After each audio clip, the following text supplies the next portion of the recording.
Okay, welcome friends. तो हमारी जो नेक्स्ट क्लास है, ये हमारी डीबीएमएस की जो एमसीक्यू जो हमारा पोर्शन चल रहा है, उसकी जो लास्ट क्लास कंप्लीट की थी हमने, उसमें हमने 50 तक के क्वेश्चन डिस्कस किए थे। आज हम नेक्स्ट क्वेश्चन डिस्कस करते हैं 51 से। तो देखो, डीबीएमएस में हम करेंगे क्या, अभी जो हम क्वेश्चन जो डिस्कस कर रहे हैं वो थोड़े से लेवल के डिस्कस करेंगे। उसके बाद में जो नेक्स्ट सेशन रहेगा उसमें सारे के सारे क्वेश्चन इससे ज़्यादा लेवल के, मतलब इससे ज़्यादा हाई लेवल करेंगे। तो डीबीएमएस में हमारा टारगेट ये रहेगा कि हम जो सारे के सारे क्वेश्चन हैं इनको क्लियर करने के बाद में, यहाँ पे अराउंड आपके 150 क्वेश्चन के समथिंग क्लियर होंगे। तो ये सारे के सारे क्वेश्चन, अगर आपके सारे के सारे क्वेश्चन आप अच्छे से इनको क्लियर कर लेते हो और इनके कंसेप्ट को क्लियर कर लेते हो, तो डेफिनेटली आपके एग्जाम पॉइंट ऑफ व्यू से बहुत इंपॉर्टेंट क्वेश्चन है। क्योंकि ये सारे के सारे क्वेश्चन डायरेक्टली आपके कंसेप्ट से बिलोंग करते हैं और एग्जाम पॉइंट ऑफ व्यू से ये इंपॉर्टेंट क्वेश्चन है। तो आपको आगे जो नेक्स्ट क्वेश्चन है वो देखो, 15 क्वेश्चन है। The DBMS language component which can be embedded in application program. देखो यहाँ पे आपसे पूछा गया है कि जो आपका जो एप्लीकेशन प्रोग्राम है उसके साथ किसको एम्बेडेड किया जाता है, मतलब किसके, इनमें से आपको देखो अलग अलग यहाँ पे दे रखी है। जैसे अगर बात करूँ, डीडीएल दे रखी है आपकी, डीडीएल दे रखी है, ठीक है। फिर आपकी यहाँ पे दे रखी है डेटा मैनिपुलेशन, ये डीएमएल दे रखी है आपकी, डेटा मैनिपुलेशन लैंग्वेज दे रखी है, ठीक है। फिर डेटाबेस एडमिनिस्ट्रेटर दे रखा है। तो यहाँ पे आपसे पूछा गया है कि इसमें से कौन सी लैंग्वेज को हम प्रोग्राम के साथ एम्बेडेड करते हैं। तो देखो यहाँ पे समझो, अगर मैं बात करूँ पहली लैंग्वेज, देखो क्यूरी लैंग्वेज। देखो क्यूरी लैंग्वेज का मतलब ये होता है, नॉर्मली आपकी क्यूरी लैंग्वेज होती है, ठीक है। जैसे क्यूरी लैंग्वेज जैसे एसक्यूएल हो गया, ठीक है, जनरल आपकी ये बात होगी क्यूरी लैंग्वेज की। अच्छा, उसके बाद इसको मैं स्पेसिफाई की बात करूँ, अगर स्पेसिफाई की बात करूँ तो यहाँ पे आपकी अलग अलग कमांड्स में स्पेसिफाई होती है। तो एक आपकी डीडीएल होती है, एक आपकी डीएमएल होती है। तो अगर मैं डीडीएल की बात करूँ, तो डीडीएल का जो मेन टास्क होता है वो ये होता है कि आपकी स्कीमा को डिफाइन करता है, ठीक है। इसका मतलब है कि स्ट्रक्चर क्रिएट करता है। तो जो डीडीएल जो डीडीएल कमांड है उसके द्वारा आपकी टेबल्स क्रिएट की जाती है, टेबल्स के बीच में रिलेशनशिप बनाया जाता है। अच्छा, उसके बाद नेक्स्ट आती है आपकी डीएमएल। तो देखो डीएमएल कमांड का जो यूज होता है वो बेसिकली क्या होता है, इंसर्ट अपडेट डिलीट, मतलब मैन्युपुलेशन। देखो नाम से पता लगा डेटा मैन्युपुलेशन। तो मैन्युपुलेशन का मतलब क्या होता है कि यहाँ पे हम कुछ ना कुछ चेंज करेंगे। और देखो जब भी आपका कोई एप्लीकेशन प्रोग्राम होता है, जैसे सपोज करो आपका अदृष्ट बोर्ड का आपने फॉर्म फिल किया होगा, तो अरविंद बोर्ड के फॉर्म को फिल करते समय आपने क्या किया, डेटाबेस में नई एंट्री की है। अब आपने जब डेटाबेस में नई एंट्री की तो आपके सामने तो इंटरफेस दिखाई दे रहा था, वो आपके सामने जो आपने जो फॉर्म फिल किया था वो आपका इंटरफेस था, ठीक है। उसको यूजर एप्लीकेशन प्रोग्राम कहते हैं। अच्छा, उसकी सहायता से आपने डेटाबेस में एंट्री की है, तो इसका मतलब आपने क्या, डेटाबेस में कुछ ना कुछ नया डेटा इंसर्ट किया है। तो आपने किसको यूज किया होगा भाई, नया डेटा इंसर्ट करने का मतलब आपने किसको यूज किया होगा, डीएमएल को यूज किया होगा। तो आपको देखो ध्यान रखना एक चीज, जब भी आपसे पूछा जाए कि एप्लीकेशन प्रोग्राम के साथ कौन सी लैंग्वेज को एम्बेडेड किया जाता है, तो आपको हमेशा ध्यान रखना है किसको एम्बेडेड किया जाता है, डीएमएल को एम्बेडेड किया जाता है एप्लीकेशन प्रोग्राम के साथ। जो आपकी डीडीएल होती है उसका मेन जो टास्क होता है स्ट्रक्चर को क्रिएट करना होता है, ठीक है। ये आपके इंपॉर्टेंट पॉइंट आपको ध्यान रखना है। ओके, नेक्स्ट क्वेश्चन देखो यहाँ पे, 52 क्वेश्चन देखो। देखो नेक्स्ट क्वेश्चन आपसे पूछ रहे हैं यहाँ पे, the method in which record are physically stored in a specific order according to key field of each record. तो देखो यहाँ पे आपसे पूछा है कि इनमें से कौन सा मेथड है जिसमें कि हम क्या करते हैं, की सहायता से, की फील्ड को यूज करते हुए हम रिकॉर्ड को फिजिकली अरेंज करते हैं, ठीक है। तो देखो यहाँ पे आपको मैं बता देता हूँ कि आपका एक हैश फंक्शन होता है। तो बेसिकली आपका जो हैश फंक्शन होता है वो जनरली काम कैसे करता है उसका नॉर्मली मैं आपको बता देता हूँ। देखो हैश फंक्शन में क्या होता है, जैसे कोई भी आपका डेटा है, ठीक है। जैसे नॉर्मल एक अगर मैं हैश फंक्शन की बात करूँ तो कोई भी आपका डेटा, जैसे आपका डेटा है 43, आपका डेटा है 54, आपका डेटा है 59, ठीक है, आपका डेटा है 60, सॉरी ऐसे अलग अलग लेते हैं इनको। जैसे यहाँ पे लेता हूँ मैं आपका, यहाँ पे डेटा है 64, यहाँ पे लेता हूँ 77। अब देखो हैश फंक्शन का मतलब क्या है कि जो एक जर्नल हैश फंक्शन में ले रहा हूँ यहाँ पे कि मुझे कुछ डेटा को एंटर करना है, और ये आपका डेटा एंटर करने के लिए अलग अलग यहाँ पे ब्लॉक्स बने हुए हैं। तो देखो सपोज करो यहाँ पे मुझे ये आपका फर्स्ट फर्स्ट ब्लॉक है, सेकंड है, थर्ड है, फोर्थ है, फिफ्थ, इस टाइप से आपके नेक्स्ट आपको एंट्री करनी है। तो देखो यहाँ पे मैं नॉर्मल क्या कर रहा हूँ, यहाँ पे मैं इसको डिवाइड कर रहा हूँ। अगर मैं बात करूँ, मैं इसको डिवाइड कर रहा हूँ 10 से, और जो मेरे को रिमाइंडर के रूप में मिल रहा है उस ब्लॉक से मैं डेटा को एंटर कर रहा हूँ। जैसे सपोज करो मैंने 43 को 10 से डिवाइड किया, तो रिमाइंडर के रूप में मुझे क्या मिला, 3 मिला। तो सपोज करो मैंने इसको कहाँ एंटर किया, यहाँ पे एंटर किया। तो ये क्या होता है, ये एस फंक्शन होता है। इसकी मैं आपको एक सेपरेट क्लास में आपको पूरा पूरा हैश फंक्शन प्रोवाइड करूंगा, क्योंकि ये पूरा पूरा जो डीएसए आपका है, डीएसए में इसको अच्छे से एक्सप्लेन किया जाता है। तो मैं इसको आपको सेपरेट क्लास में एक प्रोवाइड करूंगा डीएसए में। तो आपको अभी इतना समझना है कि जो हैश फंक्शन होता है वो क्या करता है, एक की फील्ड को यूज करते हुए, जैसे ये आपकी की फील्ड है, ठीक है, जो आपकी 3 है ये की फील्ड है, ये की फील्ड को यूज करते हुए आपके जो फिजिकली जो जो रिकॉर्ड होते हैं उनको फिजिकली स्टोर करता है। ठीक है, तो यहाँ पे आंसर आ जाएगा हैज। ओके ओके, नेक्स्ट देखो यहाँ पे, देखो नेक्स्ट क्वेश्चन यहाँ पे क्या कह रहा है, देखो नेक्स्ट क्वेश्चन यहाँ पे कह रहा है which one of the following statement is false, इनमें से कौन सा स्टेटमेंट गलत है। फॉल्स स्टेटमेंट के बारे में पूछा है। तो देखो पहला स्टेटमेंट बता रहा है a data dictionary is a tool use exclusively by the database administrator. ठीक है, तो जो डेटा डिक्शनरी होती है, ठीक है, वो एक टूल होता है जो डेटाबेस एडमिनिस्ट्रेटर उसको जनरली यूज करता है। ठीक बात है भाई, कोई गलत स्टेटमेंट नहीं है, सही स्टेटमेंट है। ठीक है, तो ये राइट स्टेटमेंट है। अगला स्टेटमेंट आपको कह रहा है the data dictionary normally maintain by the database administrator. हाँ, डेटा डिक्शनरी जो होती है वो जनरली आपकी क्या होता है, डेटाबेस एडमिनिस्ट्रेटर उसको मेंटेन करता है। ये बात भी सही है।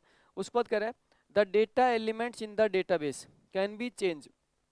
ये कह रहे हैं डेटा एलिमेंट्स चेंज होगा डेटाबेस में modify by changing the data dictionary. ये कह रहा है कि जब आप डेटा डिक्शनरी को चेंज करते हो तो उसके साथ में आपका डेटा एलिमेंट चेंज हो जाएगा। ठीक है, ये बात गलत है, ये बात गलत है। तो फॉल्स स्टेटमेंट पूछा है तो सी इज द राइट आंसर। ठीक है, तो ध्यान रखना कभी भी जब भी आप किसी डेटा एलिमेंट्स को चेंज करते हो तो कभी भी आपकी डेटा डिक्शनरी चेंज नहीं होती है, इस चीज को आपको याद रखना है। ठीक है, जब भी सॉरी यहाँ पे डेटा डिक्शनरी को देखो यहाँ पे क्या किया, चेंज किया, डेटा डिक्शनरी को चेंज किया तो उससे डेटा एलिमेंट चेंज नहीं होंगे, इस चीज को आपको ध्यान रखना है। ओके, देखो नेक्स्ट क्वेश्चन, देखो यहाँ पे, देखो नेक्स्ट क्वेश्चन ये कह रहा है which of the following is true about SQL query. यहाँ पे कुछ एक एसक्यूएल क्यूरी दी गई है, उसमें आपसे ट्रू पूछा है, राइट सिंटैक्स कौन सा है उसके बारे में आपसे जिक्र किया है।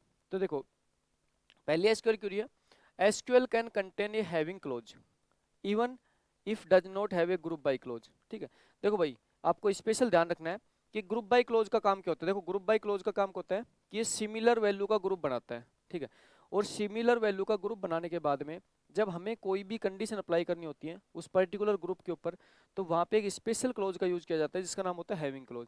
तो हमेशा हैविंग क्लोज जब ग्रुप बाय क्लोज के द्वारा सिमिलर वैल्यू का ग्रुप बनेगा तभी हैविंग क्लोज का यूज होता है। ठीक है, तो ये स्टेटमेंट तो गलत हो गया, ये स्टेटमेंट तो क्या है, गलत है। अच्छा, अगला स्टेटमेंट क्या करे, SQL query can contain having clause only if it has a group by clause. ये बात बिल्कुल सही है। तो देखो यहाँ पे कह रहे हैं कि जब ग्रुप बाय क्लोज का यूज किया जाता है तो वो हैविंग को यूज करते हैं। देखो मैं जनरल केस की बात करूं तो आपके डेटाबेस में कंडीशन लगाने के लिए आपके पास होता है वेयर क्लोज। ठीक है, कंडीशन के लिए कौन सा क्लोज होता है, वेयर क्लोज होता है। लेकिन आपको ध्यान रखना है कि डेटाबेस में जो हैविंग क्लोज होता है उसके द्वारा भी कंडीशन लगाई जाती है, लेकिन ये स्पेशली जो काम करता है ग्रुप बाय क्लोज के साथ काम करता है। इसका मतलब है ग्रुप बाय क्लोज में जब सिमिलर वैल्यू का ग्रुप बनता है और उस पर जब हमें कोई कंडीशन लगानी होती है तो वहाँ पे वेयर क्लोज का यूज नहीं किया जा सकता, वहाँ पे किसका यूज होता है, हैविंग क्लोज का यूज होता है। तो ये सही बात है, ये बिल्कुल सही बात है। अच्छा, अगला कह रहा है all attribute use in the group by close can must be appear in the select clause. ये कह रहा है कि सारे के सारे एट्रीब्यूट मतलब कॉलम, वो सभी कॉलम जो कि ग्रुप बाय क्लोज के साथ यूज किए गए हैं वो क्या सेलेक्ट के साथ हम यूज कर सकते हैं। बिल्कुल सही बात है भाई, ग्रुप बाय क्लोज के साथ जितने भी आपके एट्रीब्यूट यूज होते हैं उन्हीं एट्रीब्यूट को मैं सेलेक्ट के साथ रख सकता हूँ, उसके अलावा किसी एट्रीब्यूट को सेलेक्ट के साथ नहीं रख सकता। अच्छा, उसके बाद कह रहा है not all attribute use in the group by clause need to appear in select clause. ये कह रहा है कि सारे के सारे एट्रीब्यूट जो ग्रुप बाय क्लोज के साथ यूज नहीं किए गए क्या उनको सेलेक्ट के साथ रख सकता हूँ, नहीं, ये बिल्कुल गलत बात है। देखो इसके ऊपर एक क्वेश्चन बनता है, राइट आंसर इसका क्या हो जाएगा, राइट यहाँ पे क्या है, क्यों और आर यहाँ पे सही है, तो देखो राइट आंसर क्या हो जाएगा, D is the right answer हो जाएगा। इसका क्यों और आर स्टेटमेंट बिल्कुल सही है। अच्छा, अब यहाँ पे आपको इंपॉर्टेंट ध्यान का रखना है, देखो ध्यान ये रखना है, एक तो सबसे इंपॉर्टेंट कंडीशन ये ध्यान रखनी है कि जो ग्रुप बाय क्लोज होता है उसका काम क्या होता है, एग्रीगेट फंक्शन पे काम करता है वो, और वो क्या करता है, सिमिलर वैल्यू का ग्रुप बनाता है। ठीक है, अच्छा एक आपका हैविंग क्लोज होता है, तो ग्रुप बाय क्लोज के साथ जब आपके सिमिलर वैल्यू का ग्रुप बनता है और उस पर अगर आपको कोई कंडीशन लगानी होती है तो वहाँ पे आपका एक स्पेशल क्लोज यूज होता है और जिसका नाम क्या होता है, हैविंग क्लोज। तो देखो आगे आपको ये ध्यान रखना है कि जब भी आप ग्रुप बाय क्लोज का यूज करेंगे तो सेलेक्ट के साथ मुझे सिर्फ मैं सेलेक्ट के साथ उसी कॉलम का नाम लिख सकता हूँ जिस कॉलम को मैंने ग्रुप बाय क्लोज में यूज किया गया है। तो देखो ग्रुप बाय क्लोज के साथ जिन कॉलम को मैंने यूज किया है उन्हीं क्लोज को मैं सेलेक्ट के साथ रख सकता हूँ, उसके अलावा बाकी क्लोज को आप बाकी अगर एट्रीब्यूट को आप रखोगे तो सारे के सारे क्या आ जाएगा, एरर आ जाएगा। ठीक है, ये आपको स्पेशल ध्यान रखना है। ओके, नेक्स्ट देखना है आपको, देखो यहाँ पे नेक्स्ट ये कह रहे हैं कि आपका जो ई आर मॉडल होता है, देखो समझो यहाँ पे E R model use to symbol represent a weak entity. Weak entity के लिए कौन सा सिंबल होता है, तो वीक एंटिटी के लिए क्या होता है भाई, डबल रेक्टेंगल, डबल आउटेड रेक्टेंगल। तो आपके डबल आउटेड रेक्टेंगल क्या होता है, वीक एंटिटी के लिए होता है। तो राइट आंसर क्या हो जाएगा, double आउटेड rectangle, see the right answer. बहुत इजी कंसेप्ट है। ठीक है, आगे देखो। देखो नेक्स्ट ये कह रहा है कि key to represent the relationship between the table is called. Tables के बीच में रिलेशनशिप रिप्रेजेंट करने के लिए कौन सी की का यूज किया जाता है? तो देखो आपको ध्यान रखना हमेशा कि आपकी जो फॉरेन की होती है, जो फॉरेन की होती है, जिसको हम क्या कहते हैं, रेफरेंशियल की कहते हैं। इसको सेकंड नाम जो दिया गया है, इसका नाम रेफरेंशियल की भी होता है, रेफरेंशियल की कहते हैं। और इसका काम होता है, ये काम क्या होता है कि ये टेबल्स के बीच में क्या बनाती है, रिलेशनशिप बनाती है। ठीक है, तो आपको ध्यान रखना है कौन सी की होगी, रेफरेंशियल की या फॉरेन की होगी। ओके, नेक्स्ट क्वेश्चन देखो यहाँ पे। अच्छा, नेक्स्ट यहाँ पे क्या कह रहे हैं, देखो समझो। Which are the two way in which entity can be participate in the relationship. ये कह रहे हैं कि जो आपकी एंटिटी होती है, रिलेशनशिप में जो आपकी एंटिटी होती है, वो कैसे पार्टिसिपेट कर सकती है। ठीक है, इसका मतलब है कि यहाँ पे एक एंटिटी है, ठीक है, और यहाँ पे इनके बीच में रिलेशनशिप है, और यहाँ पे क्या है, एक दूसरी एंटिटी है। अब ये कह रहा है एंटिटी कैसे पार्टिसिपेट कर सकती है, तो ध्यान रखना एंटिटी पार्टिसिपेट कर सकती है टोटल और पार्शियल पार्टिसिपेशन। ठीक है, अच्छा यहाँ पे क्या होता है, एक तो टोटल पार्टिसिपेशन होता है, पार्शियल पार्टिसिपेशन होता है। और टोटल पार्टिसिपेशन के लिए आपका एक सिंबल यूज किया जाता है, डबल लाइन। ठीक है, इसी को हम क्या कहते हैं, टोटल पार्टिसिपेशन। क्या कहते हैं, टोटल, इसी को हम कहते हैं total total participation, total partial या पार्टिसिपेशन। ठीक है, तो आपको ध्यान रखना है यहाँ पे तो टू टाइप का होता है, टोटल और पार्शियल। ठीक है,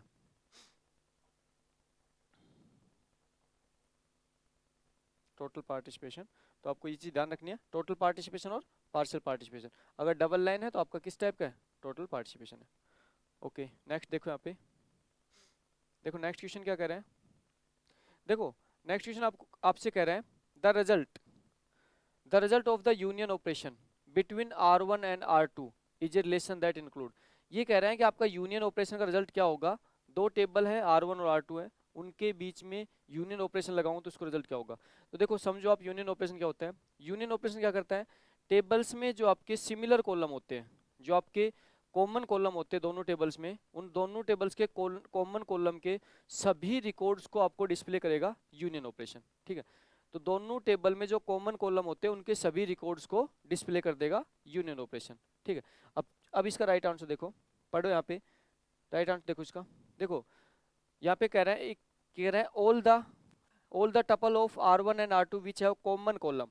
तो देखो ध्यान रखना, ये आपको साफ साफ कह रहा है कॉमन कॉलम, जिसमें कॉमन कॉलम होता है उसके सभी टपल मतलब रिकॉर्ड, सभी टपल मतलब क्या है, यहाँ पे टपल का मतलब एक ही बात होती है, टपल रिकॉर्ड्स या फिर रोज। टपल रिकॉर्ड्स या रोज सारी चीज क्या होती है, एक ही होती है। तो उनके सभी टपल रिकॉर्ड्स या रो को क्या करेगा, हमें वो रिजल्ट के रूप में देगा जो कि दोनों में कॉमन है। इसका मतलब है कि यहाँ पे कॉलम कॉमन होने चाहिए। ठीक है, तो देखो यूनियन ऑपरेशन तभी काम करेगा जब आपके जो आपके कॉलम है उन कॉलम में क्या होता है, आपके सेम टाइप का डोमेन अवेलेबल होता है। जैसे कि सपोज करो कि एक टेबल है कौन सी, स्टूडेंट टेबल है, और दूसरी टेबल कौन सी है, एम्प्लॉय टेबल है। ठीक है, अच्छा एक स्टूडेंट टेबल है, उसके अंदर मैं कॉलम ले रखा हूँ स्टूडेंट का नेम ले रखा हूँ, और एम्प्लॉय का ले रखा हूँ एम्प्लॉय का नेम ले रखा हूँ। तो देखो अगर इन दोनों के बीच में यूनियन लगाऊंगा तो यूनियन क्या करेगा, स्टूडेंट टेबल से और एम्प्लॉय टेबल से सारे के सारे रिकॉर्ड्स को रिटर्न करेगा, लेकिन जो रिकॉर्ड कॉमन होंगे, जो दोनों में कॉमन रिकॉर्ड होंगे, उनको एक बार डिस्प्ले करेगा यूनियन। ठीक है, तो ये भी आपको ध्यान रखना है, दोनों में कॉमन रिकॉर्ड को एक बार डिस्प्ले करता है कौन, यूनियन ऑपरेशन। ये भी आपको स्पेशल ध्यान रखना है। ठीक है, उसके बाद देखो यहाँ पे नेक्स्ट क्वेश्चन देखो।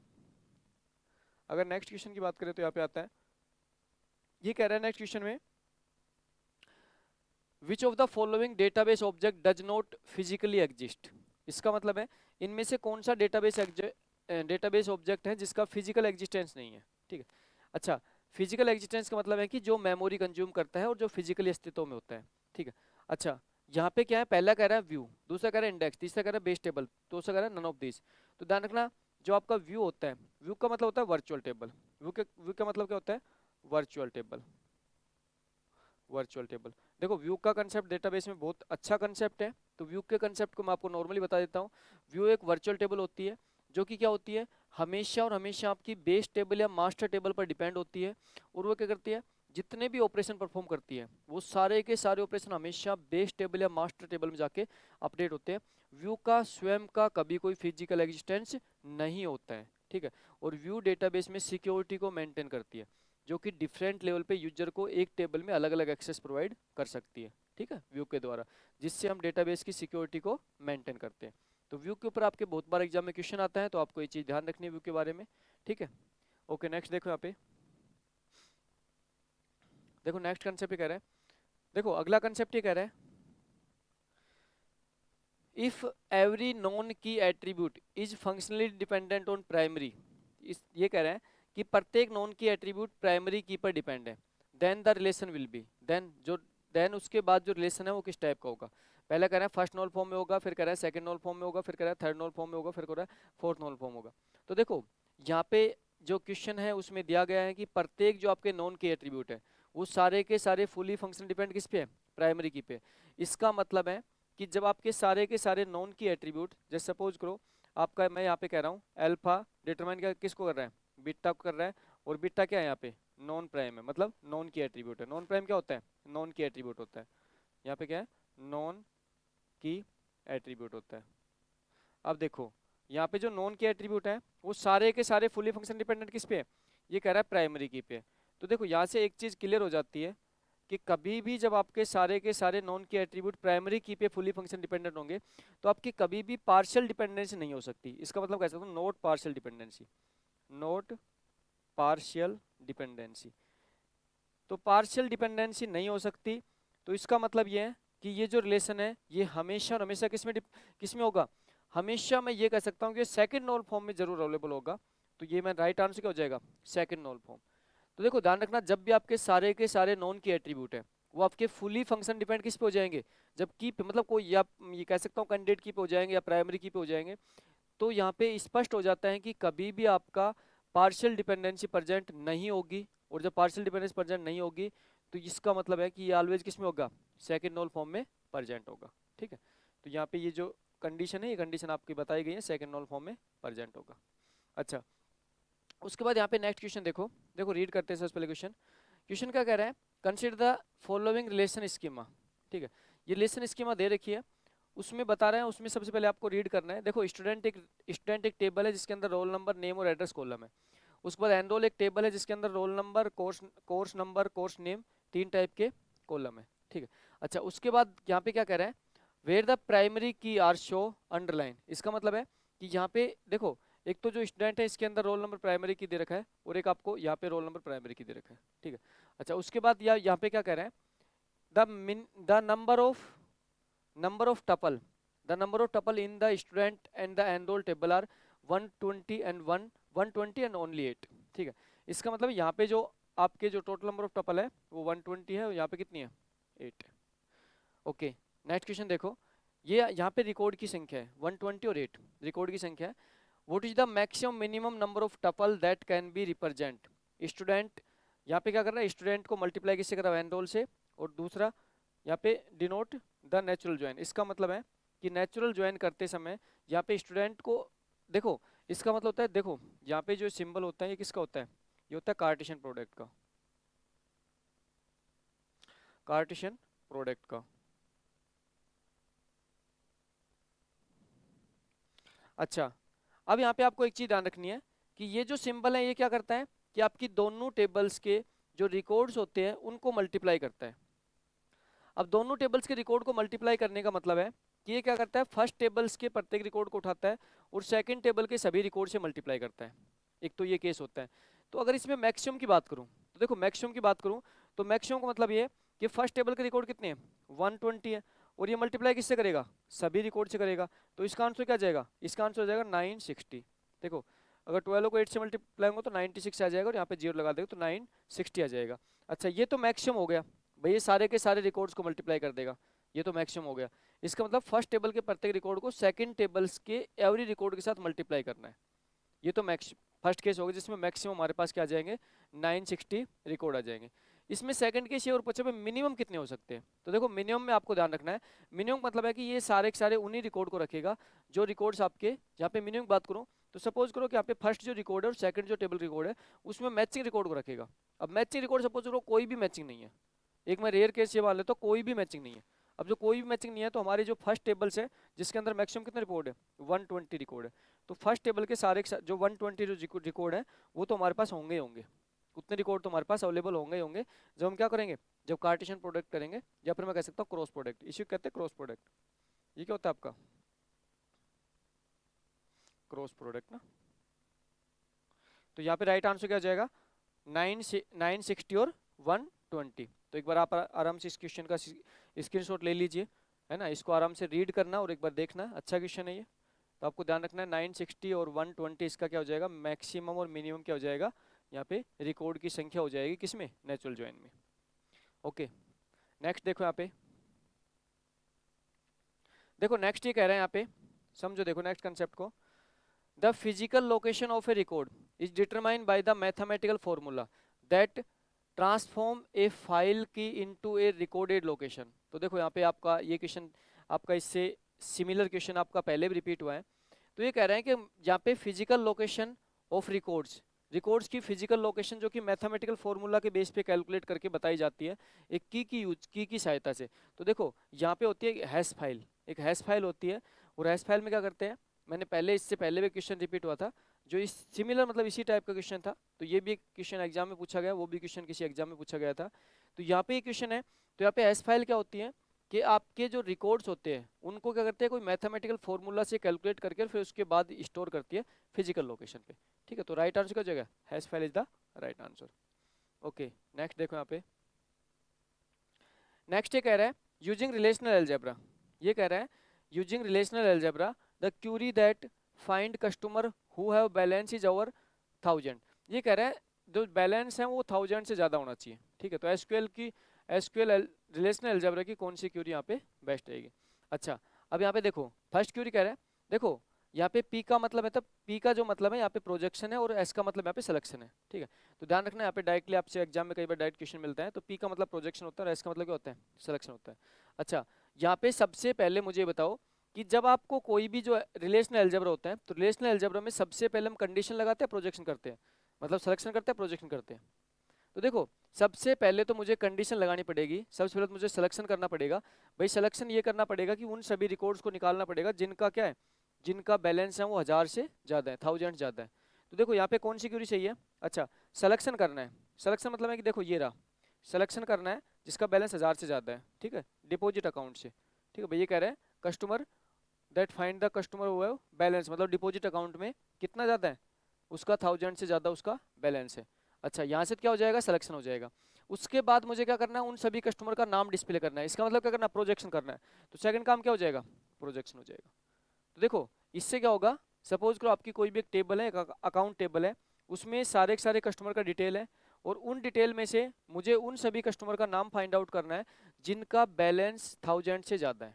तो सबसे पहले मैंने क्या किया, सेलेक्ट किया जिनका बैलेंस 1000 ज़्यादा है, और उसके ऊपर मैंने प्रोजेक्शन लगाया, और प्रोजेक्शन लगा मैंने क्या किया, नाम को फाइंड आउट किया। तो देखो प्रोजेक्शन ऑपरेशन क्या करता है, यहाँ पे आपके कॉलम को सेलेक्ट करता है, तो यहाँ पे मैंने प्रोजेक्शन ऑपरेशन आगे कॉलम का नाम लिख सकता है, तो इसका मतलब है कि ये पर्टिकुलर कॉलम को सेलेक्ट करेगा, कौन, प्रोजेक्शन ऑपरेशन। तो आपको ध्यान रखना है प्रोजेक्शन ऑपरेशन के बारे में। अच्छा, उसके बाद ये नेक्स्ट आपका क्वेश्चन है, ये कह रहा है consider the join of relation R with relation S. ये कह रहे हैं कि आपको ज्वाइन करना है रिलेशन आर को रिलेशन एस के साथ, if R has M tuple. इसका मतलब है कि यहाँ पे दे रखा है जो आर रिलेशन है, यहाँ पे जो रिलेशन आर दे रखा है आपको, देखो रिलेशन जो आर दे रखा है उसके अंदर कह रहा है एम टपल है, टपल मतलब रिकॉर्ड है ना, रिकॉर्ड से मैं रो कह सकता हूँ, एम टपल रिकॉर्ड से रो कह सकता हूँ। अच्छा, दूसरा कह रहे हैं जो एस है उसके अंदर कितने टपल हैं, दूसरा कह रहा है एस के अंदर एन टपल्स हैं। अच्छा, दूसरा एक रिलेशन दे रखा है, रिलेशन मतलब टेबल दे रखी है, एक दूसरी टेबल है जिसके अंदर कितने एन टपल है, एन टपल है, या मैं कह सकता हूँ रिकॉर्ड से। अच्छा, यहाँ पे देखो एक टेबल है आर, एक टेबल है एस। आर टेबल के अंदर टोटल नंबर ऑफ रिकॉर्ड कितने हैं, एम है, एस के अंदर कितने हैं, एन है। अच्छा, उसके बाद ये कह रहा है then the maximum size of the join is, ये कह रहा है ज्वाइन के लिए मैक्सिमम साइज कितनी होगी। तो ध्यान रखना, देखो एक चीज आपको यहाँ पे पता होनी चाहिए कि जब भी मैं ज्वाइन करता हूँ दो टेबल को, जब भी मैं ज्वाइन करता हूँ तो उसका मतलब है जो हमारे कॉलम होते हैं वो तो सारे क्या हो जाते हैं, ऐड हो जाते हैं, और जो हमारे रिकॉर्ड होते हैं क्या हो जाते हैं, मल्टीप्लाई हो जाते हैं। तो ज्वाइन के लिए देखो, ज्वाइन की बात करूँ तो ज्वाइन में क्या होते हैं, जो हमारे रिकॉर्ड्स होते हैं वो रिकॉर्ड्स क्या हो जाते हैं, हमारे मल्टीप्लाई हो जाते हैं। तो इसका क्या हो जाएगा, एम मल्टीप्लाई एन हो जाएगा। अब राइट आंसर देखो, एम प्लस एन नहीं, एम प्लस एन का मतलब कॉलम ऐड होते हैं, तो यहाँ पे नहीं, राइट आंसर एम एन तो देखो एम एन का मतलब है कि यहाँ पे मल्टीप्लिकेशन नहीं, ये यहाँ पे इक्वल किसके है, ये इक्वल यही है, एम को मल्टीप्लाई किससे कर रखा है, एन से कर रखा है। ये आपका गलत हो जाएगा, थर्ड बी और डी बी आपका गलत हो जाएगा। राइट आंसर क्या हो जाएगा, एम मल्टीप्लाई एन। ठीक है, तो आपको याद रखना है। ओके, नेक्स्ट क्वेश्चन देखो यहाँ पे, देखो नेक्स्ट क्वेश्चन यहाँ पे क्या कह रहा है, नेक्स्ट ये कह रहा है in E R diagram relationship type represent by. देखो ई आर डायग्राम में रिलेशनशिप टाइप किससे रिप्रेजेंट किया जाता है, तो बहुत इजी क्वेश्चन है। जो आपका ई आर डायग्राम होता है, रिलेशनशिप टाइप कैसे रिप्रेजेंट करते हो, डायमंड से रिप्रेजेंट करते हो। ठीक है, यहाँ पे रिलेशनशिप टाइप के लिए सिंबल होता है क्या, डायमंड सिंबल होता है, ये आपका डायमंड सिंबल होता है, जो किसको रिप्रेजेंट करता है, रिलेशनशिप को, रिलेशनशिप को रिप्रेजेंट करता है। कौन सा सिंबल होता है, डायमंड सिंबल होता है। ठीक है, तो इजी क्वेश्चन है ये। देखो नेक्स्ट, देखो यहाँ पे, देखो नेक्स्ट यहाँ पे कह रहा है कि डेटा मैनिपुलेशन। देखो नेक्स्ट कह रहा है a data manipulation command that combine the record from one and more table is called. देखो ये कह रहा है एक या एक से ज्यादा टेबल के रिकॉर्ड को कंबाइंड कौन सी कमांड्स के द्वारा किया जाता है। तो देखो ध्यान रखना, जब भी आपकी एक से ज्यादा टेबल्स में बात करें और रिकॉर्ड्स को कंबाइंड करने की बात करें, तो यहाँ पे आपका ज्वाइन ऑपरेशन परफॉर्म होता है। ज्वाइन का मतलब होता है यहाँ पे क्रॉस प्रोडक्ट, यहाँ पे क्या किया जाता है, क्रॉस प्रोडक्ट। तो देखो यहाँ पे क्रॉस प्रोडक्ट किया जाता है, और क्रॉस प्रोडक्ट करके यहाँ पे एक या एक से ज्यादा टेबल्स होती है, उनके रिकॉर्ड को कंबाइन किया जाता है। ठीक है, तो राइट आंसर क्या हो जाएगा, ज्वाइन। और ज्वाइन में क्या करते हैं हम, क्रॉस प्रोडक्ट करते हैं। ओके, देखो नेक्स्ट, देखो यहाँ पे the primary goal of DBMS is. ये पूछ रहा है कि डीबीएमएस की प्राइमरी गोल कौन सी होती है। तो देखो देखो डीबीएमएस का काम क्या होता है, देखो डीबीएमएस क्या होता है, डेटाबेस मैनेजमेंट सिस्टम। इसका मतलब होता है ये एक सॉफ्टवेयर होता है। देखो सबसे पहले आपको ध्यान रखना है, डीबीएमएस एक सॉफ्टवेयर होता है जो काम क्या करता है, जो हमारे डेटाबेस में डेटा से इंटरेक्ट करता है। इसका मतलब है कि डेटाबेस में जो डेटा होता है, उस डेटा क्या करता है, इजी एनवायरनमेंट से, मैं कह सकता हूँ कि इजी एनवायरनमेंट से उसको यूजर तक पहुँचाता है, और साथ में यूजर यूजर का जो डेटा है वो इजी एनवायरनमेंट क्या करता है, स्टोर करता है। तो जो डेटाबेस में जो डेटा मौजूद होता है, उस डेटा को कन्वीनियंट मतलब इजी तरीके से यूजर तक पहुंचाना, और यूजर का डेटा डेटाबेस में स्टोर करना, ये दोनों काम किसके होते हैं, डीबीएमएस के होते हैं। तो प्राइमरी गोल भी इसकी यही होती है। प्राइमरी गोल होती है कन्वीनियंट मतलब इजी एनवायरनमेंट प्रोवाइड करना यूजर के डेटा को स्टोर करने के लिए, और डेटा को फैच करने के लिए, रिट्राइव करने के लिए। ठीक है, अच्छा ऑप्शन देखो भाई क्या कह रहा है, स्टोर द इन्फॉर्मेशन, बिल्कुल सही बात है भाई, यूजर के इन्फॉर्मेशन स्टोर करता है। अच्छा, provide the environment that is convenient to use, देखो बिल्कुल सही बात है, कन्वीनियंट मतलब होता है इजी टू यूज, कन्वीनियंट मतलब होता है easy to use, easy to use. तो देखो यूजर को easy to use environment provide करते हैं, बिल्कुल सही बात है, ये इसकी मेन गोल होती है। ठीक है, रिट्राइव इन्फॉर्मेशन, बिल्कुल सही बात है, इन्फॉर्मेशन को भी रिट्राइव करता है। ठीक है, तो सारे के सारे सही है यहाँ पे, सारे के सारे सही है।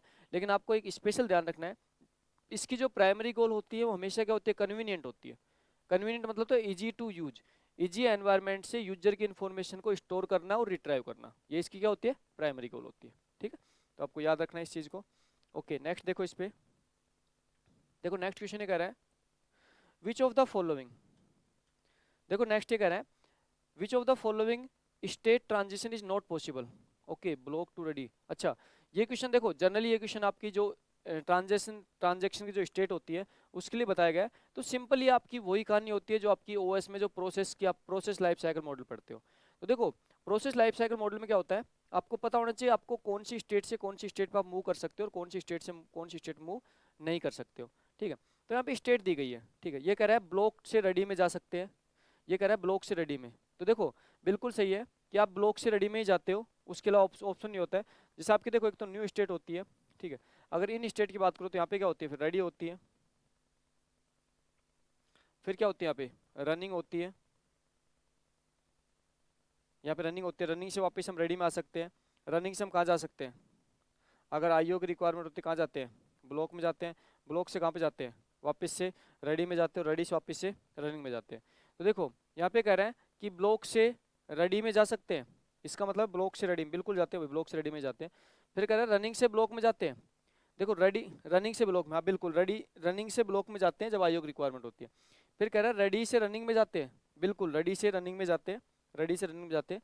फिर कह रहा है ब्लॉक से रनिंग में जाते हैं, अच्छा ब्लॉक से रनिंग में, ये कह रहा है ब्लॉक से वापस रनिंग में, यहाँ से वापस रनिंग में नहीं, ये पॉसिबल नहीं है भाई।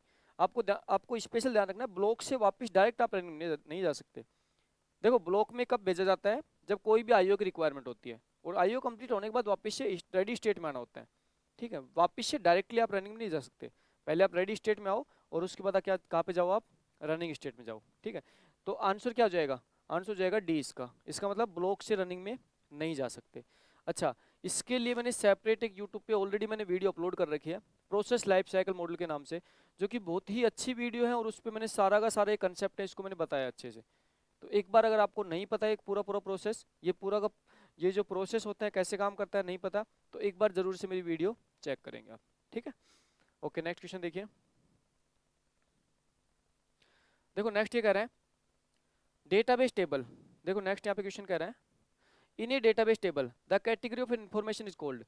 इन्फॉर्मेशन की कैटेगरी क्या कहलाती है डेटाबेस की टेबल में। देखो इन्फॉर्मेशन की कैटेगरी क्या कहलाती है, आपकी इन्फॉर्मेशन कैटेगरी को मतलब इम कहते हैं, आप ये राइट आंसर के हिसाब से यहाँ पे कहते हैं फील्ड्स, और यहाँ पे आपका जो डोमेन होता है, फील्ड्स या फिर डोमेन जो होता है वो कहलाता है। तो ये राइट आंसर क्या होगा, देखो यहाँ पे दे रखा है फील्ड रिकॉर्ड टपल। देखो रिकॉर्ड और टपल तो हो नहीं सकता, देखो रिकॉर्ड आप खुद भी समझो, रिकॉर्ड और टपल तो एक ही चीज को डिनोट कर रहा है, किसको, हमारी जो रो होती है वो हमारी रिकॉर्ड होती है, टपल होती है। अच्छा ये कह रहा है कि कैटेगरी ऑफ इन्फॉर्मेशन, इन्फॉर्मेशन किस टाइप के किस कैटेगरी से बिलोंग करती है, उसको हम क्या कहते हैं फील्ड, फील्ड से डिनोट करते हैं। तो देखो यहाँ पे इसका मतलब क्या है क्वेश्चन का वो समझो। देखिए क्वेश्चन ये कहना चाह रहा है कि आपकी इन्फॉर्मेशन कैटेगरी किस टाइप की, जैसे कि सपोज करो नाम होता है, जैसे आपके नेम फील्ड होती है, तो नेम फील्ड किस टाइप की होती है, हमेशा किस टाइप की मिलेगी, आपको करेक्टरिस्टिक मिलेगी। क्या नेम में कोई नंबर हो सकता है, नहीं कभी नहीं होगा। जैसे सैलरी होती है, तो सैलरी किस टाइप की होती है, हमेशा आपकी इंटीजर टाइप की होती है, और इंटीजर किस टाइप का होता है, पॉजिटिव इंटीजर होता है। इसका मतलब है सैलरी कभी नेगेटिव नहीं हो सकती। इसी टाइप से आपका नेक्स्ट क्या होता है, जैसे सपोज करो आपकी सैलरी हो गई, एज हो गई, तो एज क्या होती है आपकी इंटीजर होती है। तो इस टाइप से आपकी कुछ एक फील्ड्स होती है जो आपकी इन्फॉर्मेशन कैटेगरी बताती है, उन्हीं को हम क्या कहते हैं फील्ड्स, या फिर बाद में डोमेन्स भी उनको कहते हैं ना, डोमेन्स भी हमारे कहा जाता है। तो यहाँ पे आपको ध्यान रखना है। अच्छा ये कह रहा है कि एसक्यूएल को एंड कैसे करते हैं, एसक्यूएल के स्टेटमेंट को एंड कैसे करते हैं। The end of the SQL command is denoted by. तो एसक्यूएल के स्टेटमेंट को एंड हमेशा किससे करते हैं, सेमीकोलन से। तो आपको स्पेशल ध्यान रखना है, जब भी आप कोई एसक्यूएल कमांड लिखते हो तो एंड में से किससे करते हैं, सेमीकोलन। आपने देखा होगा लास्ट में सेमीकोलन लगाते हैं। ठीक है, तो वो इजी कंसेप्ट है, लेकिन एग्जाम में पूछा गया था क्वेश्चन, तो आपको ध्यान रखना है। अच्छा उसके बाद नेक्स्ट कह रहे हैं यहाँ, नेक्स्ट क्वेश्चन ये कह रहे हैं आपका, देखो DBMS query language is design to. DBMS query language होती है, इसका मतलब हमारी जो एसक्यूएल होती है वो किस टाइप डिजाइन की जाती है। ठीक है, यहाँ पे बात कर रहे हैं एसक्यूएल की। अच्छा ये कह रहा है support in the development of complex application software. सही बात है भाई, जो कॉम्प्लेक्स आपका एप्लीकेशन सॉफ्टवेयर होता है उसको सपोर्ट करता है। ठीक है, उस अगला कह रहा है support and user who use English like command. बिल्कुल सही बात है भैया, एसक्यूएल में आपकी इंग्लिश लाइक कमांड ही होती है सारी की सारी। Specify the structure of database. सही बात है, डेटाबेस का स्ट्रक्चर भी स्पेसिफाई करता है, क्योंकि जो हमारी एसक्यूएल में डीडीएल होती है उसी डेटाबेस का स्ट्रक्चर आइडेंटिफाई किया जाता है। ऑल अबू, तो यहाँ पे राइट आंसर क्या हो जाएगा, सारे के सारे सही है, सारे के सारे सही है, all is the right. Okay next देखो यहाँ पे, which of the following statement, ये कह रहा है इनमें से कौन सा statement, which of the following statement is false with respect to relational database. Relational database के संदर्भ में कौन सा स्टेटमेंट गलत है। अच्छा पहला कह रहा है foreign key contents are referential integrity constant. बिल्कुल सही बात है भाई, रेफरेंशियल इंटीग्रिटी जो कंस्टेंट होता है वो फॉरेन की के लिए ही होता है। ठीक है, तो आपने जो आपके जो फॉरेन की के जो रूल्स होते हैं वो आपके यहाँ पे रेफरेंशियल इंटीग्रिटी कंस्टेंट कहलाते हैं। Null reduce space requirement in table, ये कह रहे हैं कि नल है वो टेबल्स में स्पेस को कम करता है। ठीक है, ऐसा नहीं है। देखो ध्यान रखना, नल का कंसेप्ट बता देता हूँ मैं। नल डेटाबेस की एक स्पेशल वैल्यू होती है जो कि डीबीएमएस खुद असाइन करता है, और नल क्या होती है, न तो जीरो होती है न आपका ब्लैंक स्पेस होता है। ये एक स्पेशल वैल्यू होती है जो कि डेटाबेस के द्वारा असाइन की जाती है, और टेबल में कभी भी दो नल वैल्यू सेम नहीं होती है, और नल स्पेस को कंज्यूम करती है, नल स्पेस को कंज्यूम करती है, आपको स्पेशल ध्यान रखना है। जबकि कह रहा है रिड्यूस करती है, नहीं रिड्यूस नहीं करती, तो फॉल्स यहीं आ जाएगा, फॉल्स आपका दूसरा आ जाएगा। अच्छा तीसरा पढ़ लीजिए, ए प्राइमरी की यूनिकली आइडेंटिफाई ये रो। बिल्कुल सही बात है, प्राइमरी की रो मतलब टेबल्स के रिकॉर्ड्स को यूनिकली आइडेंटिफाई करती है, बिल्कुल सही बात है। A disadvantage of highly normalisation table is that query में required too many time consumption. ये भी बिल्कुल सही बात है कि जब भी आप जितने भी ज़्यादा एडवांस, आप जितने भी ज़्यादा हायर नॉर्म फॉर्म लगाओगे, जैसे कि आपके थर्ड नॉर्म फॉर्म के बाद जैसे बीसीएनएफ हो गया, फोर्थ हो गया, फिफ्थ हो गया, तो वहाँ पे क्या होता है जो आपकी एसक्यूएल की क्यूरी होती है वो बहुत ज़्यादा टाइम कंज्यूम लेती है। ठीक है, तो ये भी बात भी बिल्कुल सही है, स्टेटमेंट ये भी राइट है। ठीक है, अच्छा नेक्स्ट देखो यहाँ पे। अच्छा नेक्स्ट कह रहे हैं यहाँ पे SQL command, SQL command which in SQL which command is use to remove row from a table. देखो रो का मतलब है कि रो, रिकॉर्ड या टपल को रिमूव कैसे करते हैं। तो देखो आपको ध्यान रखना है कि एक तो हमारी डिलीट कमांड होती है, भाई डिलीट से क्या करते हैं हम रिकॉर्ड्स को रिमूव करते हैं, और एक साथ में हमारी ट्रंकेट और होती है, तो ट्रंकेट से हम क्या करते हैं रिकॉर्ड को रिमूव करते हैं। तो देखो ट्रंकेट भी यहाँ पे ऑप्शन गिवन है, ट्रंकेट भी गिवन है और यहाँ पे रिमूव भी गिवन, सॉरी डिलीट भी गिवन है। रिमूव नहीं होता डिलीट कमांड होती है, ठीक है। अच्छा यहाँ पे ट्रंकेट और डिलीट आपकी दोनों कमांड होती है, दोनों कमांड क्या करती है आपके रिकॉर्ड्स को रिमूव करती है। अगर मैं ट्रंकेट की बात करूँ तो किस टाइप कमांड है, डीडीएल कमांड है। अगर मैं डिलीट की बात करूँ तो किसकी कमांड है, डीएमएल की है। अच्छा देखो जो ट्रंकेट होती है उसका काम क्या होता है कि ये आपके रिकॉर्ड को परमानेंट के लिए हटा देती है। इसका मतलब है कि यहाँ पे रोल बैक पॉसिबल नहीं होता, और ये किसी टाइप का लॉग मेंटेन नहीं करती ट्रंकेट। अच्छा दूसरी क्या होती है डिलीट, डिलीट कौन सी होती है, डीएमएल की कमांड होती है, डेटा मैनिपुलेशन लैंग्वेज की। ये क्या करती है आपके रिकॉर्ड को टेम्परेरी हटाती है। इसका मतलब है कि रिकॉर्ड को वापस से रोल बैक किया जा सकता है, ठीक है। तो यहाँ पे एक चीज ध्यान रखनी है आपको। अच्छा उसके बाद नेक्स्ट क्वेश्चन देखो यहाँ पे, which of the following join, ये कह रहा है इनमें से कौन सा join, which of the following join returns all row that satisfy the join condition. ये कह रहे हैं कोई भी ज्वाइन कंडीशन के सेटिस्फाई होने पर सारी की सारी रो को मतलब रिकॉर्ड को कौन सा ज्वाइन रिटर्न करता है। तो देखो यहाँ पे ऑप्शन के बेस पे देखो, पहला कह रहे हैं सेमी ज्वाइन, नहीं सेमी ज्वाइन नहीं करता, एंटी ज्वाइन नहीं, एंटी ज्वाइन होता ही नहीं है, एंटी ज्वाइन क्या होता है, सेमी ज्वाइन तो होता है, एंटी ज्वाइन नहीं होता, आउटर ज्वाइन और इनर ज्वाइन। तो देखो ध्यान रखना एक होता है आउटर ज्वाइन, आउटर ज्वाइन क्या करता है आपके सभी रिकॉर्ड्स को रिटर्न करता है जो कि आपकी ज्वाइन कंडीशन को सेटिस्फाई करता है। तो ज्वाइन कंडीशन के सेटिस्फाई होने पर सभी रिकॉर्ड्स को आपके रिटर्न कौन करेगा, आउटर ज्वाइन, ठीक है। अच्छा उसके बाद नेक्स्ट देखो यहाँ पे, विच ऑफ द फॉलोइंग, ये कह रहा है which of the following, which of the following do you need a consider when you make a table in SQL. देखो ये कह रहे हैं कि जब टेबल एसक्यूएल में कोई भी टेबल बनाते हो तो आपको किस किस फील्ड्स की रिक्वायरमेंट होती है, ठीक है। अच्छा डिफॉल्ट वैल्यू, प्राइमरी की, डेटा टाइप, ऑल। तो देखो भाई यहाँ पे टेबल से अगर बना, अगर मैं टेबल की बात करूँ तो टेबल का सिंटैक्स क्या होता है, create table, table name, create table, table name, ठीक है। उसके बाद क्या होता है यहाँ पे, उसके बाद यहाँ पे होता है कॉलम का name, column name, data type, column name के बाद क्या होता है डेटा टाइप होता है, और फिर यहाँ पे क्या होता है कंस्टेंट होते हैं, कंस्टेंट डिक्लेयर किए जाते हैं, ठीक है। इस टाइप से सारे के सारे कॉलम हो जाएंगे, और लास्ट में सेमीकोलन बंद करके यहाँ पे लास्ट में ब्रैकेट बंद करके लगा देंगे सेमीकोलन। तो देखो यहाँ पे डेटा टाइप भी होता है भाई और कंस्टेंट भी होता है। कंस्टेंट क्या होता है, प्राइमरी की, फॉरेन की, डिफॉल्ट, सारे के सारे कंस्टेंट होते हैं। तो इसका मतलब है कि सारी की सारी जो हमारी जो दी गई है वो डिफॉल्ट वैल्यू, प्राइमरी की, डेटा टाइप, ये सारे के सारे हम टेबल क्रिएट के समय यूज करते हैं, ठीक है। जब हम टेबल बनाते हैं तो इन सारी फील्ड्स को हम यूज करते हैं, ठीक है। तो ये जो आपके क्वेश्चन थे, ये क्वेश्चन आपके डायरेक्टली मैंने कहीं ना कहीं जो ये क्वेश्चन है ये आपके एग्जाम से रिलेटेड क्वेश्चन है, क्योंकि यहाँ पे देखो जो आपके क्वेश्चन पूछे जाते हैं वो हमेशा किसी ना किसी कंसेप्चुअल बेस्ड, मतलब कोई ना कोई कंसेप्ट होता है उसके बेस्ड पे क्वेश्चन पूछे जाते हैं, ठीक है। तो आपको इस टाइप से प्रैक्टिस करनी है कि अगर कोई किसी भी क्वेश्चन में, आपको किसी भी क्वेश्चन में रीड करने के बाद में अगर आपको लग रहा है कि इस क्वेश्चन की कंसेप्ट मुझे क्लियर नहीं है, तो यहाँ पे कंसेप्ट क्लियर करने का आपके पास सबसे बेस्ट ऑप्शन ये है कि आप नोट्स को रीड आउट कीजिए, और नोट्स को रीड करने के बाद में क्वेश्चन को दोबारा से देखिए, और उसके बाद में क्वेश्चन को समझिए कि एक्चुअल में ये कहना क्या चाह रहा है, ठीक है।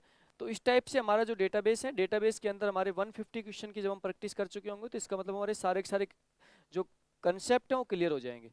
तो देखो आपको सबसे ज़्यादा फोकस करना चाहिए कंसेप्ट पे। अगर आपके कंसेप्ट क्लियर है तो क्वेश्चन आपके कहीं से कैसा भी क्वेश्चन पूछ सकता है एग्जामिनर, आप डेफिनेटली उसका आंसर देंगे। और जो डेटाबेस है इसके अंदर स्कोरिंग टाइप का सब्जेक्ट होता है। देखो जो आपके कोर सब्जेक्ट होते हैं सारे के सारे सब्जेक्ट आपके कंसेप्चुअल बेस्ड हैं, और वो सारे के सारे सब्जेक्ट आपके स्कोरिंग सब्जेक्ट हैं। इसका मतलब है उन सभी सब्जेक्ट को आपको अच्छे से रीड करना है, और वही आपको सिक्योर जोन में लेके जाएंगे। आपको अच्छे से सिक्योर जोन में लेके जाने वाले जो सब्जेक्ट है वो सारे के सारे आपके कोर सब्जेक्ट होते हैं। इसके लिए मैंने ऑलरेडी मैंने आपको बता रखा है, अच्छे से एक्सप्लेन कर रखा है मैंने आपको कि आपको स्टडी किस वे में करनी है, ठीक है। तो नेक्स्ट जो सीरीज है हमारी क्वेश्चन की उसमें हम नेक्स्ट क्लास में मिलते हैं, ओके।